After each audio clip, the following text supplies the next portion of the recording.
In this video, we are going to learn about all the space terminologies that are in use. So, first terminology which we are going to study is about black holes. ठीक है, तो black hole के बारे में हम study करेंगे. तो black hole के टाइप्स देखते हैं. तो ये 3 टाइप्स के होते हैं. एक होता है stellar black hole. Okay, next होता है supermassive black hole.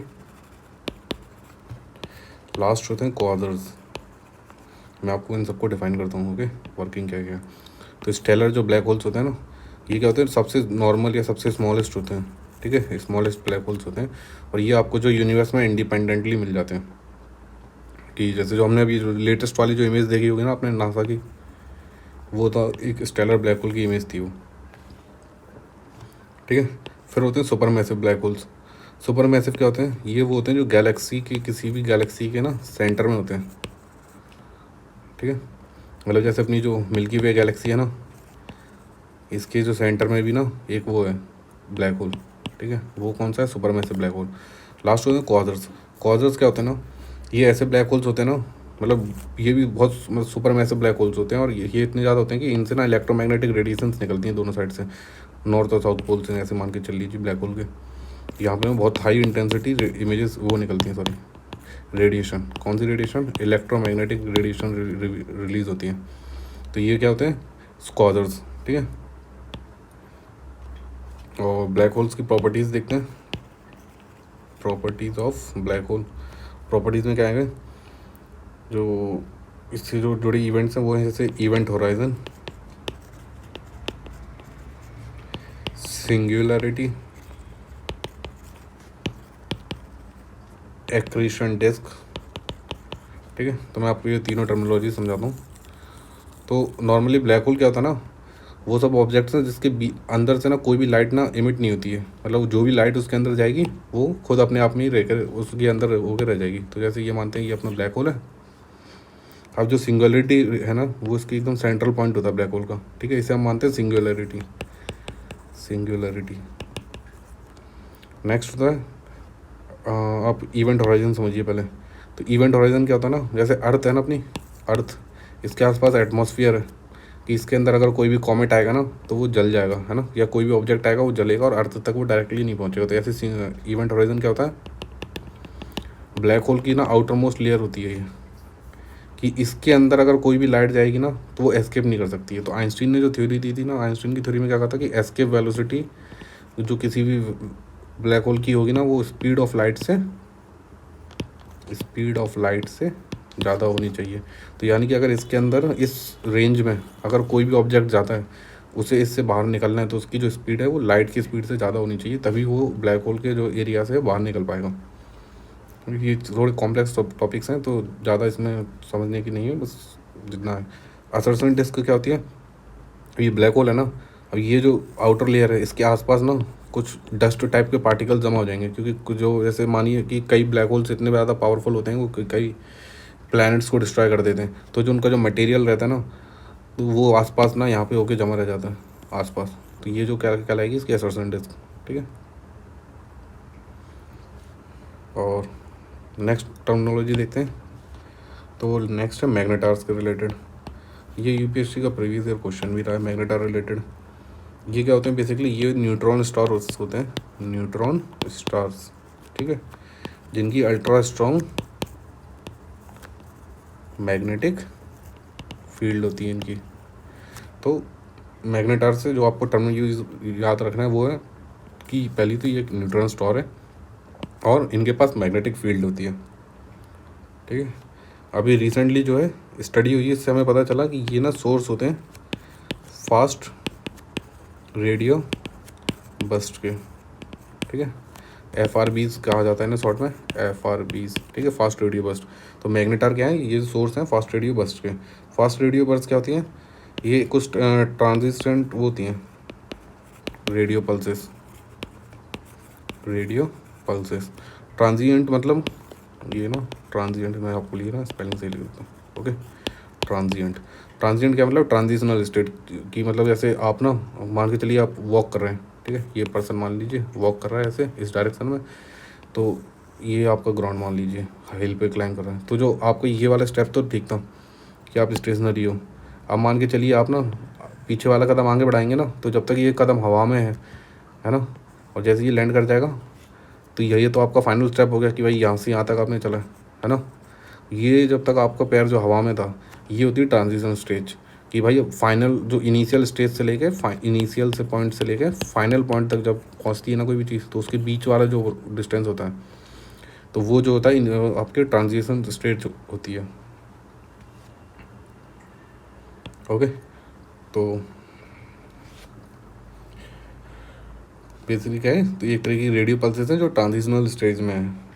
Okay, और ये बहुत इन शॉर्ट ड्यूरेशन होती है, बहुत ही ज़्यादा शॉर्ट ड्यूरेशन, मतलब ऐसा माना कि माइक्रो सेकंड्स के लिए होती हैं, तो इनक्रेडिबली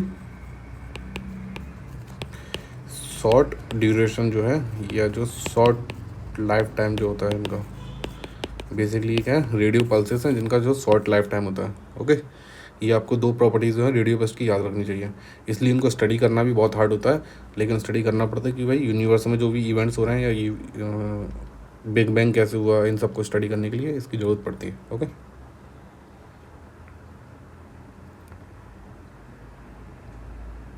सो नेक्स्ट इम्पॉर्टेंट तो मैं बता दूँगा आपको, वो है आपकी gravitational lensing. Okay, gravitational lensing क्या होता है, मैं आपको पहले ना इसका एग्जांपल बताऊँ। ऐसे मान के चलिए ये हमारी अर्थ है, यहाँ पे ना हमारे पास सैटेलाइट लगे ग्राउंड बेस्ड या स्पेस में भी मान लीजिए। ओके, अब हम ना यहाँ से कोई डिस्टेंस, कोई गैलेक्सी है, या उसे मतलब ब्लैक होल मान लीजिए, कुछ भी मान लीजिए, मतलब वो यहाँ से ना हम इसे स्टडी कर रहे हैं। अब क्या होगा कि इसके पीछे, जस्ट पीछे ऐसे मान लीजिए कि कोई प्लैनेट हुआ, ठीक है, कोई छोटा सा प्लैनेट मान लेते हैं, ये हुआ। अब कायदे से आप, ये ना बहुत बड़ी ऑब्जेक्ट है ना, इसके पीछे का ऑब्जेक्ट हमें दिखना तो नहीं चाहिए, ये जो है बहुत बड़ा ऑब्जेक्ट है, इसके पीछे क्या हमें दिखेगा नहीं। फिर क्या होता है कि इस, हाँ ये ब्लैक होल ही मान के चलिए, इसके अंदर कुछ लाइट्स है वो सारी एब्जॉर्व कर लेगा ये, कुछ लाइट जो है आउटर भी जाएगी, क्योंकि लाइट ऐसा तो नहीं है कि भाई आप बल्ब जलाते हो या अपनी ट्यूबलाइट जला रहे हो, कुछ भी जला रहे हो, तो उसकी ये तो नहीं है कि भाई एक ही डायरेक्शन में उसकी लाइट जली जाए, वो तो चारों तरफ फैलती है ना। तो कुछ लाइट क्या होगी, यहाँ तक जाएगी और फिर यहाँ से बैंड हो जाएगी ऐसे। ओके, ये बैंड हो जाएगी, तो हमें जो है ना वो यहाँ से भी दिख रहा है ऑब्जेक्ट, यहाँ से भी दिख रहा है, कुछ लाइटें जो आएंगी। तो इसी फिनोमेना को जो ग्रेविटेशनल लेंसिंग कहते हैं। बेसिकली क्या होता है कि किसी हैवी ऑब्जेक्ट है, ये बहुत हैवी ऑब्जेक्ट है, ठीक है, बहुत बड़ा ऑब्जेक्ट है और हैवी ऑब्जेक्ट है। अब इसके कारण क्या है, जो स्पेस है ना, स्पेस टाइम कर्व जो है वो बैंड हो जाएगा, स्पेस टाइम बैंड हो जाएगा। तो जो यहाँ से ना कुछ जो रेज है ना सनलाइट, वो बैंड होके जाएंगी। बस इसी फिनोमेना को जो है ग्रेविटेशनल लेंसिंग कहते हैं। ओके, कुछ यहाँ से इमेजेस आएंगी और फिर हमको पता चल जाएगा कि भाई ये कोई ब्लैक होल है, इसके पीछे भी कोई ऐसा प्लैनेट है जिसको हमें दिख रहा है, ठीक है। अब इसी से एक जुड़ा टर्म आता है आइंस्टीन क्रॉस। आइंस्टीन क्रॉस क्या होता है, आइंस्टीन क्रॉस।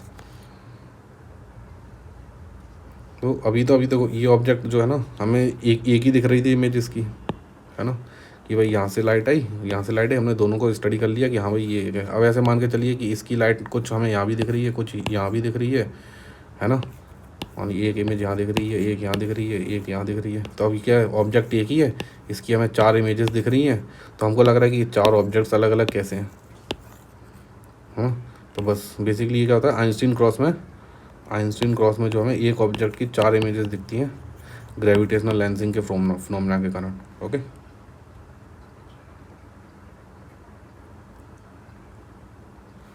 नेक्स्ट हम देखते हैं, जो न्यूज़ में था वो था न्यूट्रिनोस। न्यूट्रॉन्स क्या होते हैं ना, नो सॉरी न्यूट्रॉन्स कह रहा हूँ मैं, न्यूट्रिनोस। ये ना मतलब स्पेस में हाइड्रोजन के बाद जो है ये सेकंड मोस्ट अबेंडेंट पार्टिकल्स माने जाते हैं, second most abundant particles in space.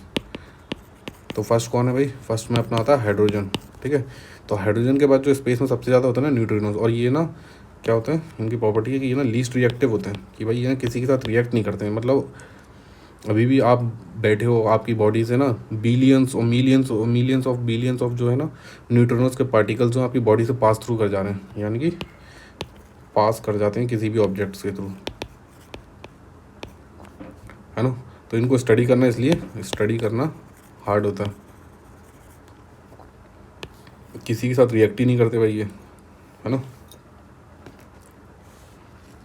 और तो और इनका जो मास होता है ना वो भी लगभग नियर जीरो होता है, नियर जीरो मास होता है, रफली नियर ज़ीरो, ठीक है। और इन पे कोई इलेक्ट्रिक करंट भी या इलेक्ट्रिक चार्ज भी नहीं होता। तो इलेक्ट्रिक चार्ज क्या है, नहीं है इनके पास, ठीक है। तो इसको हम जो कह सकते हैं वो कह सकते हैं कि इलेक्ट्रिकली न्यूट्रल है। जैसे अपने एटम्स होते हैं ना, एटम्स के साइज़ का ही होता है ये, मतलब बहुत छोटा होता है उससे भी। तो जैसे अपने इलेक्ट्रॉन्स हैं नेगेटिवली चार्ज होते हैं, प्रोटॉन्स पॉजिटिवली चार्ज होते हैं, न्यूट्रॉन्स जो हैं वो न्यूट्रल चार्ज होते हैं, मतलब कोई चार्ज नहीं होता उन पर। तो ऐसे ही न्यूट्रिनोज होते हैं, इन पर भी कोई चार्ज नहीं है। तो इसके लिए ना कुछ ऑब्जर्वेटरीज बनाई हमने।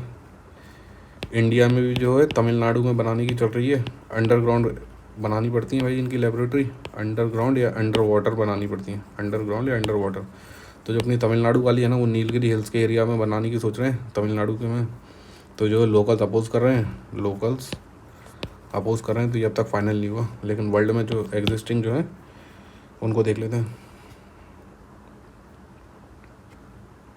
जैसे जापान में है सुपर कामियो कांडे, ठीक है। तो सुपर कामियो कांडे जो है वो जापान में है, ओके। फिर है सडबरी न्यूट्रिनो ऑब्जर्वेटरी, ये कहाँ पे भाई, कनाडा में। फिर है दया तो नहीं होगा, मतलब नेम से आप याद रखिए, दयाबे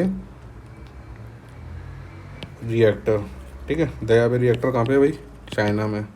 चाइना में एक और न्यूट्रॉन ऑब्जर्वेटरी वो है ट्राइडेंट नाम की। तो ये आप याद रखिए, दयाबे रिएक्टर और ट्राइडेंट क्या है, चाइना में है। फिर अंटार्कटिका में एक बना रखी है, ऑब्वियसली बात यूएसए की होगी वो, उसका नाम है आइस क्यूब।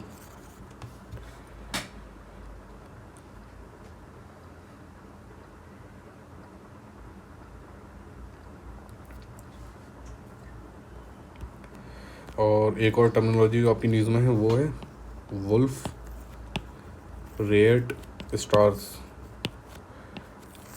ठीक है। ये ना इसकी स्पेलिंग मैं आपको सही लिखता हूँ, RAYET, ठीक है। ये अपना वुल्फ तो है ही। तो वुल्फ रेट स्टार्स क्या होते हैं, ये क्या होते हैं, मैसिव साइज़ के स्टार्स होते हैं, मैसिव स्टार्स होते हैं जो ना बिल्कुल एंड ऑफ लाइफ पे होते हैं अपनी। तो मैंने ना एक वीडियो बनाया था लाइफ साइकिल ऑफ स्टार करके, ठीक है, लाइफ साइकिल ऑफ स्टार। तो आप जो है इसमें स्टार्स के एवोल्यूशन के बारे में स्टडी कर सकते हैं, तो आप उसे देख लीजिएगा, उससे आपको अंदाज़ा लग जाएगा कि जो क्या होती है। बेसिकली मैं आपको साइकिल बताता हूँ कि पहले एक नेबुला होता है, सुपर मैसिव नेबुला, उससे स्टार्स बनेंगे। स्टार्स या तो जो है अगर छोटा साइज़ का हुआ तो जो वो क्या बनेगा, रेड जाइंट बनेगा, नहीं तो वो सुपर मैसिव रेड जाइंट बनेगा। फिर वो नेबुला बन सकता है या स्टेलर, वो स्टार्स बनेंगे और भी, है ना। फिर या ब्लैक होल में कन्वर्ट हो जाएगा, नहीं तो कहो तो नॉर्मल स्टार्स में भी कन्वर्ट होकर रह सकते हैं। तो ऐसी उनकी लाइफ साइकिल होती है। तो आप ये वीडियो देख लीजिएगा तो आपको अंदाज़ा लग जाएगा कि लाइफ साइकिल क्या होती है। तो बेसिकली वुल्फ रेड स्टार्स वो होते हैं, मतलब ये सुपर मैसिव स्टार्स की कैटेगरी में आते हैं और अपने लगभग एंड ऑफ लाइफ में होते हैं, ठीक है।